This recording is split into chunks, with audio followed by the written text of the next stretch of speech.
काला वेग की सेना अचानक घेराबंदी कर देती है। उनकी तलवारों की चमक बिजली की तरह झिलमिलाती है और बाणों की बारिश आकाश में एक अंधेरा छोड़ जाती है।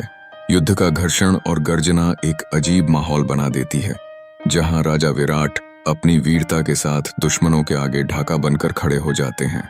हर कदम पर जैसे ही वे धारदार तलवार से वार करते हैं, दुश्मन की सेनाएं एक एक कर भागने को मजबूर हो जाती हैं।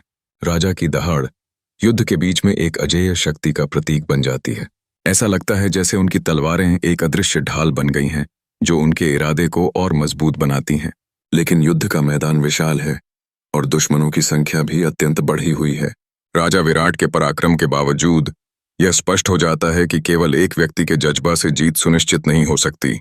उसी समय अनवी चुपचाप युद्ध भूमि की ओर बढ़ती है। अपने गले में साधु द्वारा दिया गया सूर्य चिन्ह पहने हुए उसकी आंखों में एक मजबूत संकल्प है। दूर से ही वह युद्ध का मंजर देख रही है, जहां उसकी सेना की समस्या स्पष्ट है। उसकी धड़कन तेज हो जाती है, लेकिन वह खुद को दृढ़ता से संभालती है। जब अनवी ने अपने हाथ उठाए तो जैसे आकाश में सुनहरी रोशनी भर जाती है।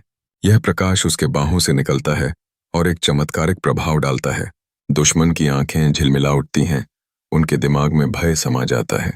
यह अद्भुत दृश्य देखा जाता है, जहां अनेक दुश्मन एक पल के लिए लड़ाई में अंधे हो जाते हैं। इस समय अनवी केवल एक योद्धा नहीं, बल्कि आशा की देवी बन जाती है। उसकी शक्ति से सेना में नई ऊर्जा और दृढ़ विश्वास का संचार होता है। जब दुश्मनों की स्थिति कमजोर होती है, राजा विराट के चेहरे पर एक आशा की रेखा उभर आती है। वह जानते हैं कि अब उनकी जीत की संभावनाएं और भी प्रबल हैं। अनवी की एकमात्र शक्ति ने न केवल लड़की की वीरता को प्रकट किया है, बल्कि काला वेग की सेना के लिए भी एक जबरदस्त चुनौती पेश की है। इस नए दौर में काले बादलों के बीच से निकली सुनहरी रोशनी युद्ध भूमि में विजय की राह प्रशस्त करती है।